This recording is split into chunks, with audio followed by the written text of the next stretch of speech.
Hey guys, this is Kamikan, and I thought I'd go outside today for a little change of pace. I kind of have to keep moving, or else I'm gonna get bit by mosquitoes, and that's just gonna be annoying for the next few days. So I've been working at my comics full time for basically a few months now, and I realize now that I'm working harder than I was when I was actually employed.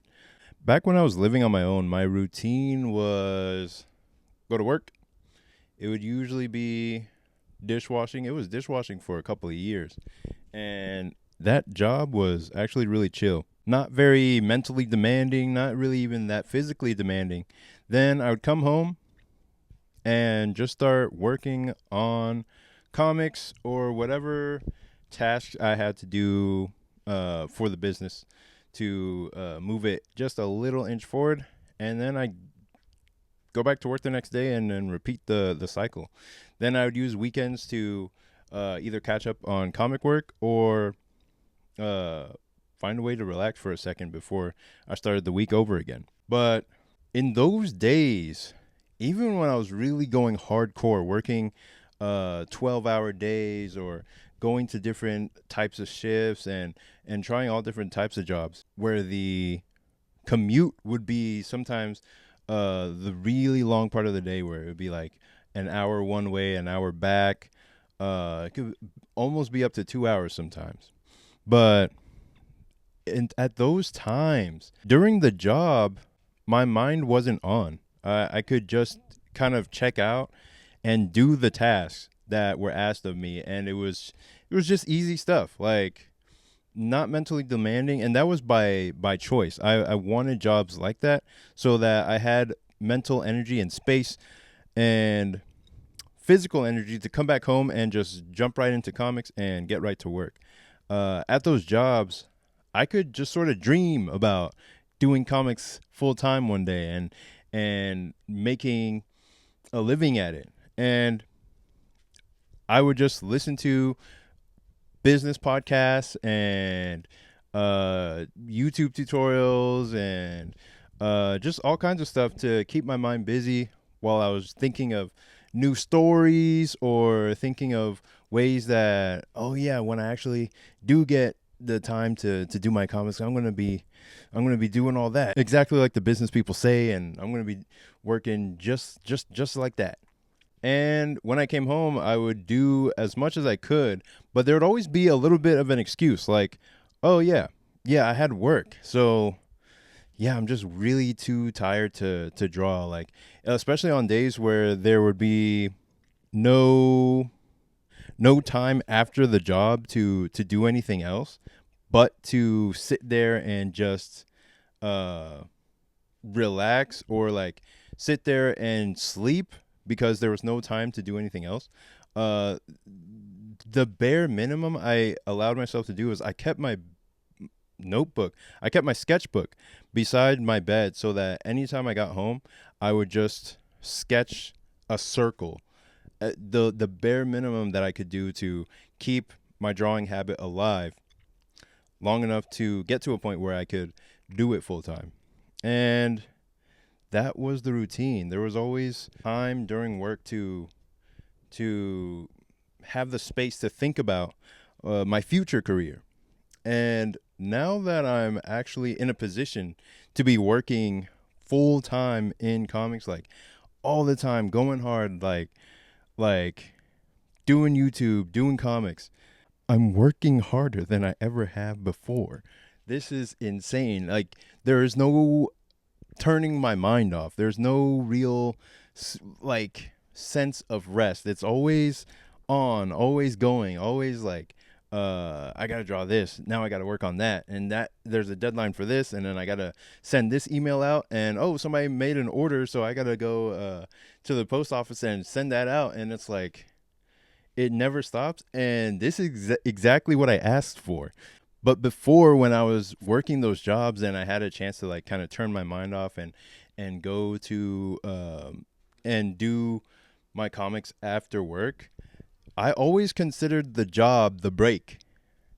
Back then I always thought oh yeah, I'll just wash some dishes and sort of just zone out and meditate for a while. It felt like a meditative practice where I just washed the dishes and just tune out. I I could listen to music if I wanted to, listen to an audiobook or whatever, and just wash the dishes, do a repetitive task, and get the work done, and then go home. And people thought I was really, really like a really good employee. Um, but really, I was just, I was just, I considered I considered that job the break. I considered it. I'm just chilling. I'm just here to get some free food, collect some cash, and do these dishes and head out, and that's it. But now that I'm like in position to actually turn this into a full-time career, I'm taking no breaks. I'm doing that on purpose. Like nobody's forcing me to do this. Like this is me just allowing myself to fully embrace everything that I wanted to do or everything that I thought I could do at the time when I was in those jobs, wishing that I was anywhere but there, wishing that I could get to a point where I was doing this stuff full time and working as hard as I could. Like now that I have the opportunity, it it reminds me of this episode of Blue Lock where this character named Bachira was really kind of faltering the whole game. Like he just wasn't in, his head just wasn't in the game the whole time. And then when he finally, like, he had a flashback, and then he finally remembered who he was, or he finally got an opportunity to shine. The ball came to him, and then his eyes just sort of lit up for a second, and then he just took the ball and started running and never looked back, and he scored the game-winning shot. And I've always thought, when I get that opportunity, when I get that chance to shine, like that's literally what I'm going to do. And that's why I'm going as hard as I'm going right now. It's like there's no point in stopping.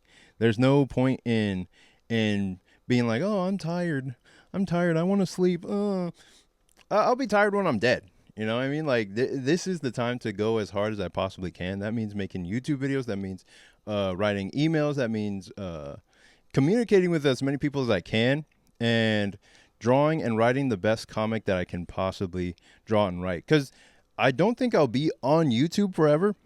I think what I want to do is push as hard as I can, get as many people interested in Saintly as I can, and then get to a point in my career where I'm just drawing and writing the comic and pulling people into my own little corner of the internet, my own little ecosystem, my own little world, because that's really what a webcomic artist does. Like most webcomic artists that are actually making money aren't big on YouTube. Like they aren't doing big numbers on social media in general. They just have a dedicated fan base that they pulled over to their little corner of the internet where they talk about whatever they want with their fans, because they've created the fandom. They've created their own place, their own spot.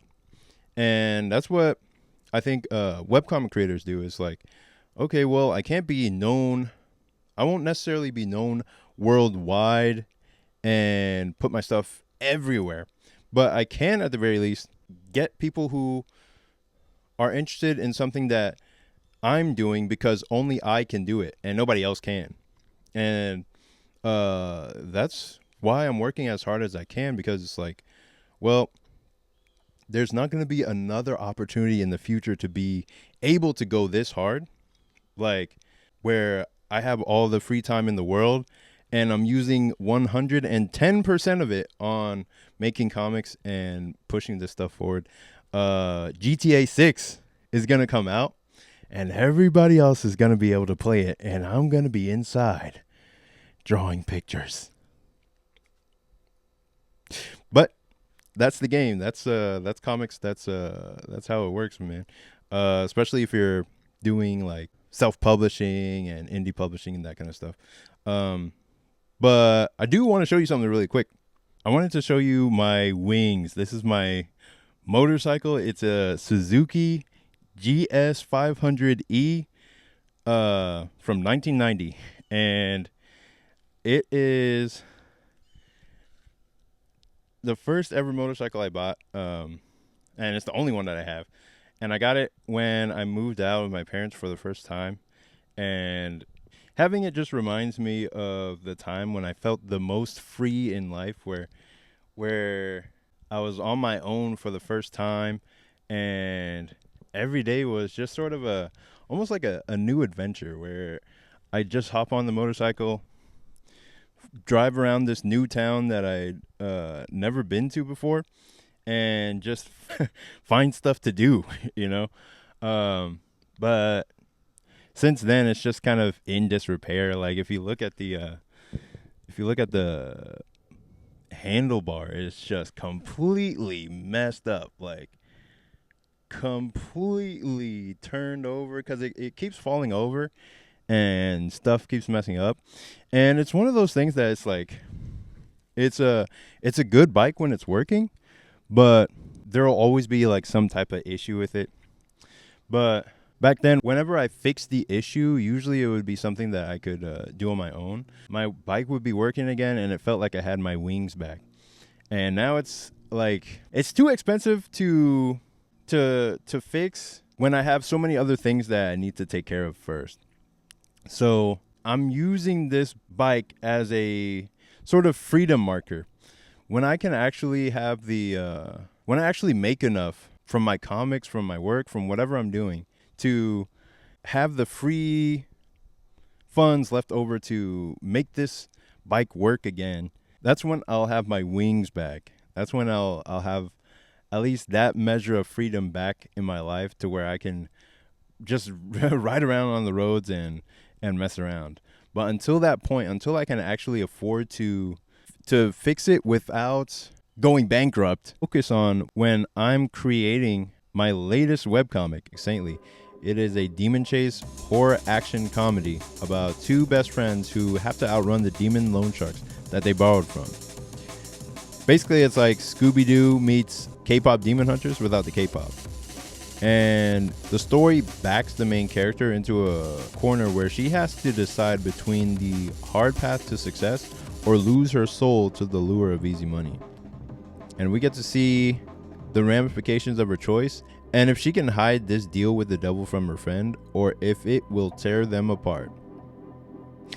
And I hope you read my comic in the description and check out the story. It should appear in your email inbox or your spam folder if you don't see it. And that is it for today's video. And look at that, we even took a little field trip. But thanks for watching. Please rate, comment, and subscribe, and I'll see you in the next one. Peace.